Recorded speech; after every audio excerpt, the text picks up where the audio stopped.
Hola, ¿qué tal? Soy Ceci Rosas, consultora y comunicadora en semiología de la vida cotidiana, y estamos explorando el tema de la huella de abandono, que se formó en el momento de nuestro nacimiento y se fue perfilando conforme nosotros fuimos percibiendo que recibíamos las fuentes del amor incondicional de nuestros padres: el afecto, el apoyo, la comprensión, la inspiración, el placer, el conocimiento, el reconocimiento. Se fue dando ese perfil, pero también fuimos viviendo muchas situaciones que nos fueron grabadas como abandono, con esas carencias, ya sea porque así los percibimos de nuestros padres o por otro tipo de situaciones que se fueron dando en nuestra vida. Y todo esto, ¿a qué nos fue llevando? A que nos sentíamos abandonados, sentíamos esta angustia existencial y este desamparo, este abandono. Y todo eso se fue guardando. ¿En dónde? En el imaginario. El imaginario, que es aquel que creo ser, pero no soy, y donde se van guardando todas las huellas y todos los condicionamientos de lo que yo fui aprendiendo en la vida, desde pequeño, de cómo aprendí de mi familia, de la escuela, de la sociedad. Ahí se fueron guardando también esas huellas de esas situaciones que viví, donde yo sentí esas carencias, esos abandonos. Y vimos cómo el imaginario, lo primero que produce, pues es una zona de miedos. Porque cada vez que yo vivía una situación donde me sentía invulnerable, amenazada, con esa sensación de abandono, donde se producían las emociones de la huella, pues me daba miedo. Me daba miedo y se iban grabando ahí, y después si se repetía algo similar, pues yo volvía a sentir eso y volvía a caer en ese miedo. Y a ese miedo pues desarrollé un sistema de defensa que está basado en mi forma de ser, de cómo soy genéticamente. Si soy muy activa, muy motriz, pues a lo mejor tiendo a enfrentar de una manera violenta aquello a lo que tengo miedo. Pero a lo mejor si soy pasiva, una tipo genético pasivo, pues a lo mejor me quedo paralizada. O a lo mejor le doy muchas vueltas porque lo racionalizo mucho y me cuesta trabajo comprometerle con sacar ese miedo adelante, y mejor le doy la vuelta, le huyo. Y hay muchísimas formas de ir haciéndonos a un lado ante estos miedos, confrontándolos con violencia, paralizándonos o huyendo, y cada quien tiene su forma de hacerlo. O se van conjuntando algunas formas, se van combinando. ¿Y a qué podemos tener miedo? Pues también ya los revisamos, que pueden ser muchos tipos de miedo, y entre ellos pueden estar a la pobreza, al engaño, a la paz, miedo a la frustración, al ridículo, a la armonía, a la abundancia, al talento, a la equivocación, al esfuerzo, a la libertad, al éxito, a la enfermedad, al compromiso, al conflicto. Todos esos los fuimos explorando uno a uno para que tú vayas identificando a qué le puedes tener miedo. Que los vayas analizando y tú vayas descubriendo cuáles son tus miedos. Todo miedo proviene de una emisión de juicio. ¿Y de dónde viene esa emisión de juicio? Pues de mi imaginario. De eso que tiene ahí grabado con respecto a esa situación, lo juzga y le surge ese miedo. Empieza a decir, es que las cosas no deberían de ser así, o tendrían que ser de esta otra manera. Esto está mal. Y te empieza, o esto es malo, y te empieza a dar miedo vivir eso que tienes frente a ti. Y también vamos a ver Ahora, en la siguiente figura, ¿qué nos produce esto? Te invito a que lo observes. De todos los miedos que podemos tener, si tú los revisas, haces tu lista de miedos, los puedes tú identificar. Como todos los miedos, cualquiera de ellos va a ir a dar a un miedo, a un rechazo, al que tú te sientas rechazado o que sientas que ese miedo te va a llevar a un fracaso. Ve revisando cuál es tu caso en cada uno de los miedos. Algunos pudieran ser que pienses que los dos se van a dar, tanto un rechazo como un fracaso. Y ambos, ¿a dónde van a desembocar? A esa sensación de que si yo fracaso o si alguien o algo me rechaza, es como si yo estuviera muerto. O eso va a dar a algo que terminó, que se acabó, que ya no hay más, no hay nada más que hacer. Y cuando eso sucede, también caes en que lo significas o tú lo ves como si yo me muero, pues ya no significo. Ya eso que se terminó ya no significa nada, ya no existe. Y esa es la parte más profunda del significado que le damos a la muerte, a que ya seríamos insignificantes, porque algo no funcionó, no salió como queríamos, o porque alguien nos dijo que no y sentimos un rechazo, porque intentamos algo y no fue como tú querías, como tú esperabas, o incluso a lo mejor ni siquiera te atreviste a hacerlo porque había un miedo muy fuerte detrás. Y aquí necesitamos comprender cómo esta sensación de insignificancia, pues es la que tú sentías cuando estabas pequeñito y que no podías tú defenderte ante el mundo. No podías hacer nada. Te sentías como un niño desamparado y no podías asumir la vida si alguien no te ayudaba, si alguien no te apoyaba, si alguien no te aceptaba. No podías tú resolver la vida, asumirla, hacer cambios o transformaciones. Y esos miedos se fueron guardando ahí por mucho tiempo. Efectivamente de niño no podías y sí requerías ese apoyo. Necesitas ese apoyo, esa aceptación. Necesitabas saber que te querían. Porque si te rechazaban era igual a que no te iban a apoyar. Pero hoy en día ya eres un adulto y toda esa circunstancia ya cambió. Tú ya tienes la posibilidad de asumir la responsabilidad de tu ser, de tu vida y salir adelante.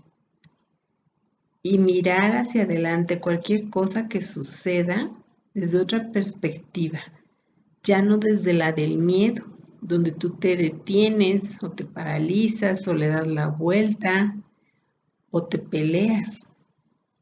No, ahora ya puedes tú revisar qué está sucediendo, informarte, preguntar, medir tus riesgos y asumir cualquier acción que tú vayas a tomar al respecto y decidir si lo haces, si no lo haces, qué tanto lo haces. Pero el que ya te informes, conozcas, preguntes, te ayuda demasiado a que disminuyas o incluso elimines ese miedo. Y también vimos en el video anterior cómo hay miedos reales y miedos patológicos. Un miedo real es cuando hay una amenaza evidente frente a mí. Y ahí yo puedo observarla, realmente existe en mi principio de realidad y puedo decidir qué hago al respecto. Pero un miedo patológico es aquel donde el principio de realidad no está sucediendo nada.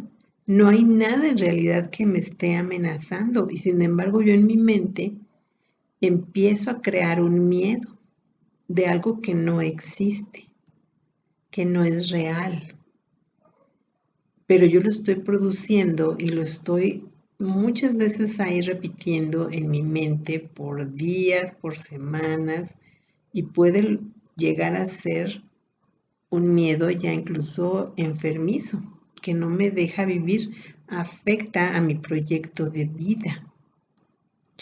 Pero también podemos encontrar dentro de estos miedos patológicos un tipo de miedo que se llama paradójico, que es un miedo que es contrario a la lógica.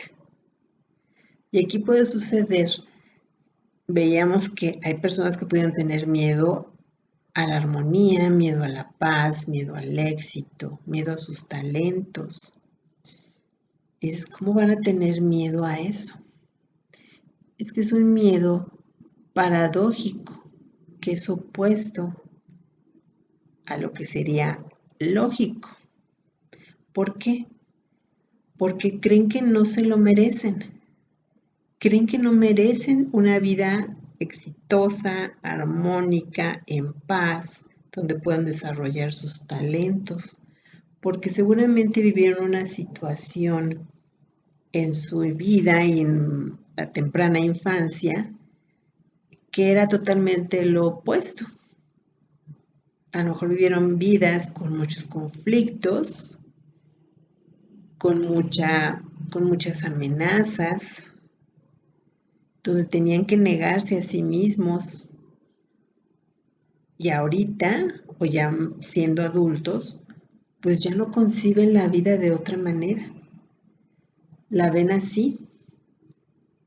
Y entonces pueden empezar incluso a propiciar ellos mismos el conflicto, a propiciar el no tener ese éxito, a propiciar el ocultar su talento, porque no lo pueden, sienten que no pueden producirlo, no pueden reproducirlo, no pueden vivir en paz, no pueden vivir en armonía y se van autosaboteando.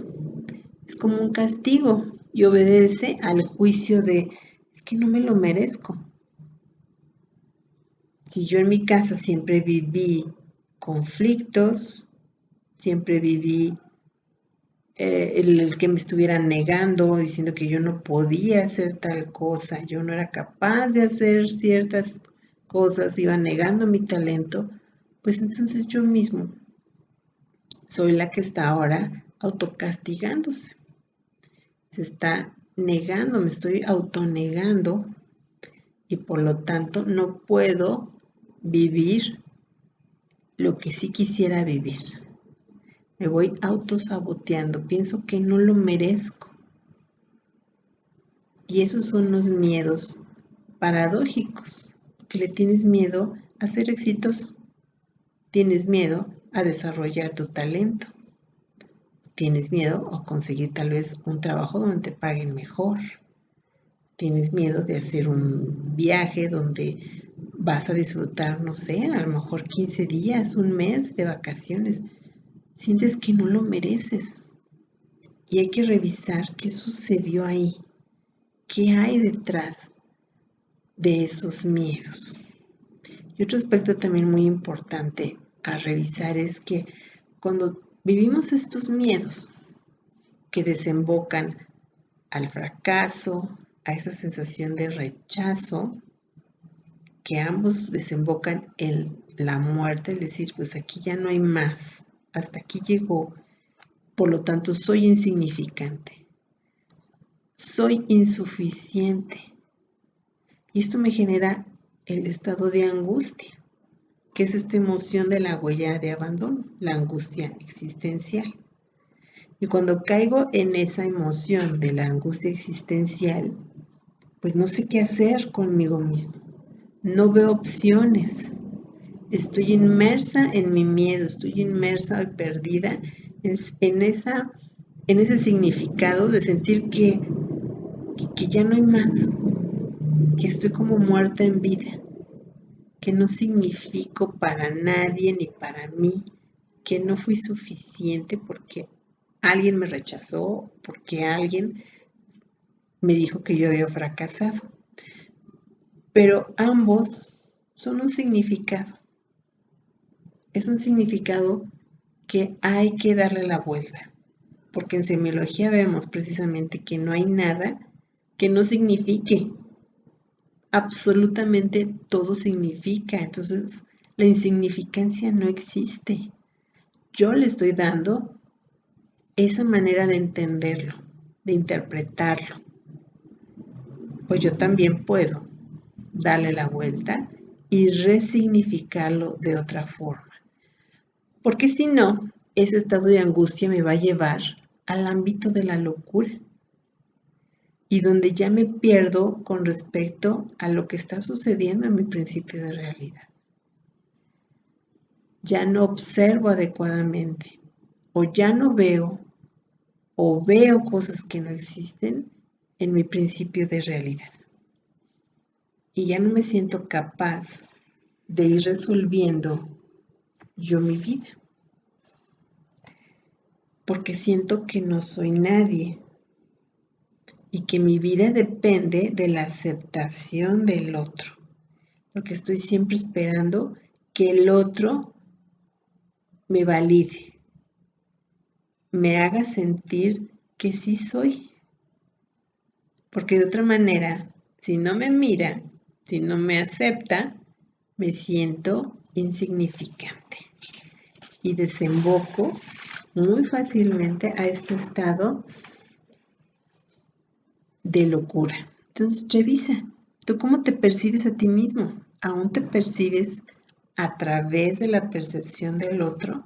¿Tú te valoras conforme a lo que el otro piense u opine de ti? ¿Por qué? ¿Por qué le dejas a él la responsabilidad de tu ser, de mirarte a ti mismo? No, suelta eso. No sabemos el otro qué suceda con él, porque también tendrá su imaginario y tendrá sus huellas, por lo tanto tiene sus juicios. Y no sabes con qué juicios se esté a ti valorando, calificando o descalificando. No, mejor regresa a esa mirada interior, voltea a verte a ti mismo y en primer lugar tú acéptate, porque tú significas. Siempre vas a significar algo y ese significado se lo vas a dar tú, nadie más. Tú cómo te quieres significar. Y de esa manera, por supuesto que siempre vas a estar con vida, buscando aceptación y buscando que las cosas funcionen. Y si no salieron como tú esperabas, pues intentas algo nuevo. Ya aprendiste de esa experiencia. Vamos a seguir explorando este tema de los miedos, porque realmente no nos damos cuenta cómo de manera muy fácil podemos desembocar a este ámbito de la locura, de perder la percepción con respecto a la realidad por caer en esto, por caer en pensar que somos insignificantes o insuficientes ante algo o ante alguien. Muchas gracias.